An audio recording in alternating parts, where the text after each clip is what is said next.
What it do, man? It's your guy Truth with the No Judgement Zone podcast, man, 2025. And right now, man, we got a special guest sitting in front of you, none other, man, than Frankyy The Barber. But guess what? I let him introduce himself because he can tell you about him better than I can. Frankyy, tell these folks who you is, man. Frankyy The Barber. The title is, it explains itself. Frankyy The Barber. I'm a good barber. Yeah, that's what's up, man. So, first question though, man, where you from? How was your upbringing like? I was born in Columbia, South Carolina. And I stayed there till I was 6. And then we moved here, and I've been here ever since. Now I lived in a couple different parts of the city. I done been in North Memphis. Okay, so do you feel like you like a Memphis native because you've been here pretty much like, for so long? It's like I ain't gonna take the title. Okay. I'm really born here, but I'm for sure a Memphis guy. For sure. I got you. So, man, of course, man, what got you into barbering, like wanting to even cut hair? To be real, like when I was young, I always used to just mess with clippers. Okay. And I ended up taking them down the middle of my head when I was like a little kid, and they took a picture of me. For real? Yeah, I'm gonna show it to you. Okay. Oh yeah, we're gonna post it. We're Yeah. gonna show it. All right. But yeah, I did that. And they never thought I was like, my folks never thought I'd cut hair after that. But I ended up like getting a real bond with my barber when I was like in high school, middle school, like high school, and he ended up like committing suicide. And I ain't want nobody else to cut my hair. And sometimes you go to YouTube and look up how to cut hair. Wow. And at the time, it was probably like 10 videos on how to cut hair. It wasn't even a lot of YouTube barbers. Yeah, like it is today. Yeah, so I went on there and it was like the first time I saw it, I just wanted to try it. And I tried it on myself. And the first time I went good, the second time was terrible. But I wanted to go get good after that. Right. So how long did it take you to like really perfect the craft, like the skills of cutting hair and stuff like that? Like how did you learn it, like by other barbers or barber school? Or? I got straight on my own because I was like cutting when I was like 15. So when I got to like barber school, I was 19. Right. And I had got straight. But barber school definitely sharpened the tools and make you like understand what you're doing and what you're doing. Right. And then after that, it's just like repetitive practice. I've been cutting like 10 years solid this year, so it's just being repetitive about it, like doing it every day. If you do it every day, you can get better. Right. And what was it like actually going through barber school and going through the process and all of it? Like, what was barber school like for you? Man, at first, it was nerve-wracking. Yeah. It was so nerve. Like, my first chapter I got there was like microbiology, and that's about germs. Okay. And I'm like, nah. You learn about different types of germs. I'm like, nah, you didn't even think about that. But after a while, it got fun because it's so interesting. Yeah. It was just like, going to school every day. Right. So, it was just like your daily routine. Yep, I go to school, get out of school, and go practice what I just learned in school. Like, cut hair at home. Right. That's what's up. So, would you say being a barber in today's world, like, is it financially, what would I say, rewarding? Would you say that pretty much? It can be. I say that. It's a lot of people that like go up, crash and burn. Right. Yeah. So you gotta have your business right. You gotta have everything right. So it can be. Right. It can not be though. So, but for you, it look like it's pretty much financially rewarding though on your end. Yeah. Okay. So let's dive into something else outside of being a barber. Like, what are other hobbies that you're into, or things of that nature, like other gifts and talents that you have that people may not know about? I know the main thing I like to do is cook. Okay. I started about 5 years ago. Just keep learning and getting better on that. So I love to cook, grill. Grilling is my favorite. I do it any time of the year. It's cold or not. Right. I've been getting into film, like, I did some work with you on your videos and stuff like that. And he did a good job, by the way, man. I gotta check that out. Yeah. Appreciate it. I done did a couple skits. Right. But yeah, getting into film, more like how they made and what the directors be doing, what the producers do. Right. Because I'm trying to get into that. I don't really know where I'm going with it, but I'm gonna keep doing it. So. Right. main interests like that. You know, I'm chill. So it's safe to say down the line, you can see yourself doing more, getting some like more film making, acting maybe, you know, stuff like that. I definitely want to. Definitely want to. So I'm working on it, trying to learn as much as I can, really. To see what I want.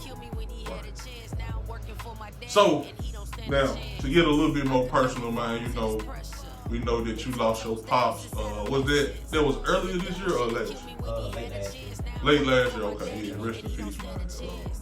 How did you deal with that tragic and like how did you prepare for it? Cause like some people, I got another partner, he lost his pops, right? So he kind of just went off the grid, you know what I'm saying? Cause some people deal with death differently, especially depending on who it is. So how are you coping with, you know, such a major loss like that? Cause we know my pops was pops, like, you know what I'm saying? He prepared me a lot because, you know, I spent every day with my main character. So I spent like every day with him. He was just preparing me like my whole life because he was old and I was born. So he didn't know, he never knew, you know, what to happen. He was already old. So like, he just prepared me every day, like try to, you know, it was like a fast track to being a man. I grew up real quick. Right. Like he prepared me a lot, and then just dealing with it after, like I'm the type of person that gotta stay busy. Like I can't just sit.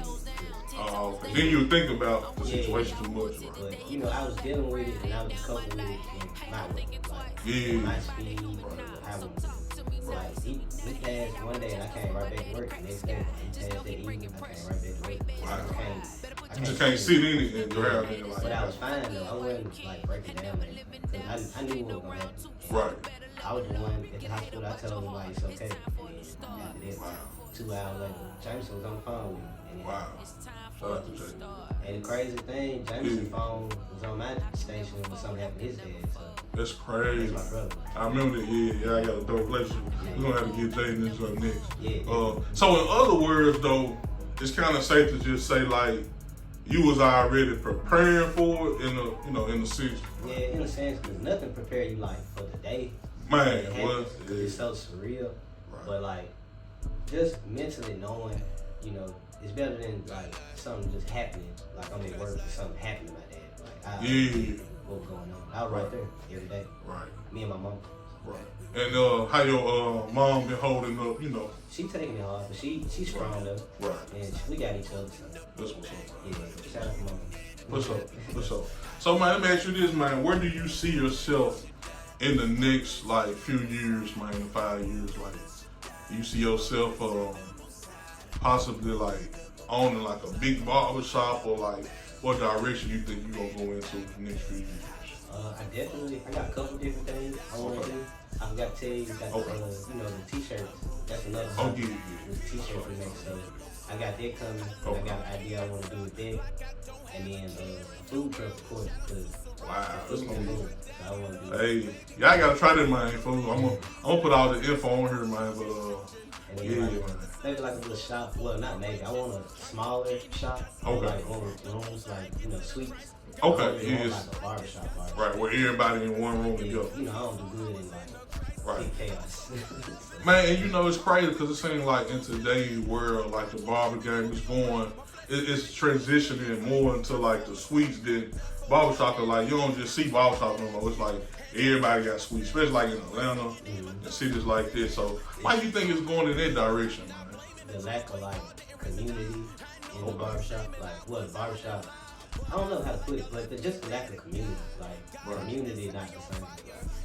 You know, like, it might be 150 people amongst your couple streets, but they all go to the same 2 or 3 shops in the same community. Right. Now, you know, you gotta drive, you might have to take a little ride to get what you want. Right. And, you know, with social media, it's not like you just going to what's available. You don't find what you want. So you gotta be what people want. Exactly. So yeah, I think that's a big part of it. Yeah. The shop's still prevalent because you still got some great barbershops. Right. Where they still got high walk-in traffic and stuff like that. Family down there. Right. Family oriented, you know.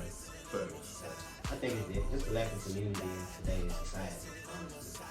We won't take care of each other. You said we won't take care of each other. Take care of each other.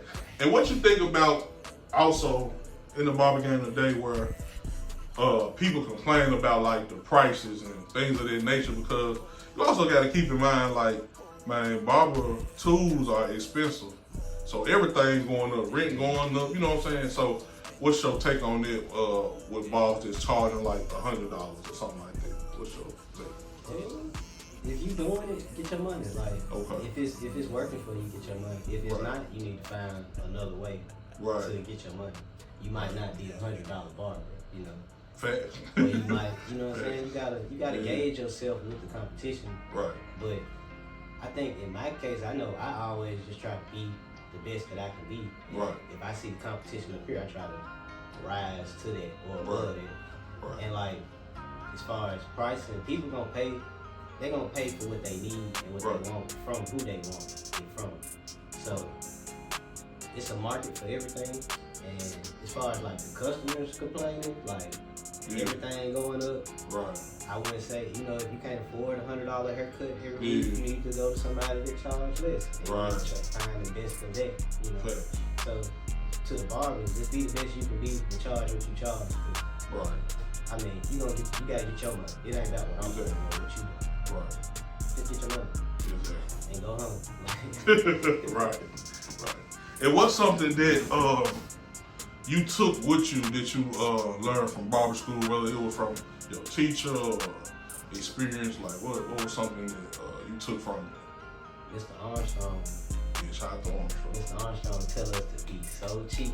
Like, he would refill the same water bottle every day. And be like, Frank, that's a new water bottle? I've been having this one for a week. And he be like, how much money you spent on water? Like, so really just to mind your money and handle your business. And to be professional, because, you know, a lot of what he was saying, like, you know, they don't always come for the haircut. Sometimes they come for the conversation. They come for That's very true. They come for just the comfort of knowing that you're a professional and take care of them in a lot of time, things like this. So just being professional and watching your money, taking care of your money. Thanks. So, last question: what would you say to any aspiring barber that want to, you know, be a successful barber? Like, what type of game would you, or gems would you drop for them right now? What would you tell them? Don't get out here playing, because it's sharks out here. You gonna go to a shop and think it's sweet, and think you just saw somebody else get some money out of cutting hair, and think you can just jump in there. Like, you gotta learn the game, you gotta learn the craft, and you gotta learn people, and you gotta learn yourself and what you can and can't deal with. Like, don't come out here playing. The sharks in there. Like, they not gonna stop for you to figure it out. It's not barber school. It's real work. So you gotta be ready if you're gonna jump off the porch. And then another thing is just be kind to people. You know, I be seeing a lot of people like feeling themselves, or any of us can just start feeling ourselves. I ain't gotta do that, or I ain't gotta do that. Be kind to people. You know? It's a nice way to tell somebody no. You know. So every time the two things. Because in other words, man, you always, even as a barber that's well established, do you think it's still important to like always stay hungry and still want to learn more? Yeah, definitely. Especially these younger guys. Like, they got so many like different tools, tricks of the trade, and different methods or anything like that. And if I can pick up on that, if I can pick up on somebody still older, and just, you know, just keep learning, because we all want to be the best deep down, even when they act like they don't. We all want to be the best. Right, facts. I'm gonna try, so what they gonna do. Right. Matter of fact, I'm gonna close with this. What's something that your pops have said to you that you'll always remember, just take with you every day? Like something that he just always said to you that just stuck with you. He used to say, your reputation precedes you. Wow. So like, what you already done is gonna be talked about before you get there. Wow, dog, that's deep. So I try not to say what type of person I am or be like this or that. Like, I'm gonna be myself. I'm gonna do my job, and when I get there, you gonna know what I came for. It's never a question of what I'm there for. You know what I'm saying? So your reputation will precede you, and handle your business the first time. That's powerful. And don't be afraid to be yourself. Like, do what you like to do. Like, I could care less with somebody. They can leave me in my shoe and keep on stepping. I don't even care. It's what I like to do. Hey, that's it's your world. Do what you like to do. So, things like just be an individual. The individual makes the man. You know? So, wow. He got a lot of wisdom. I could go all day on what my dad would tell me. Man, what you said on God. Hey man, we wrapping it up, man. We wrapped it up with my boy Frankyy The Barber, man. Hopefully he said something in here, man, that y'all can take with you and apply it to your daily life or whatever. And man, y'all stay tuned, man. Where can they follow you at and book appointments with you at, man? Shout that out. www.stylesheet.com/Frankyy The Barber. It's with 2 Y's and THE. And on Instagram, it's quiet.frankly1. Or just search Frankyy The Barber. I'll pop up. Okay. Same way. Any shout outs you want to give, man, before we close out? Shout out to Terry. Shout out to everybody at the shop. Shout out to my mama. Shout out to all my friends. Yeah, and all the barbers that's trying to do something with their life. Everybody trying to do something. Shout out to word, like all the positive people. Hey, that way, man. No Judgement Zone podcast, man. You had it. First interview.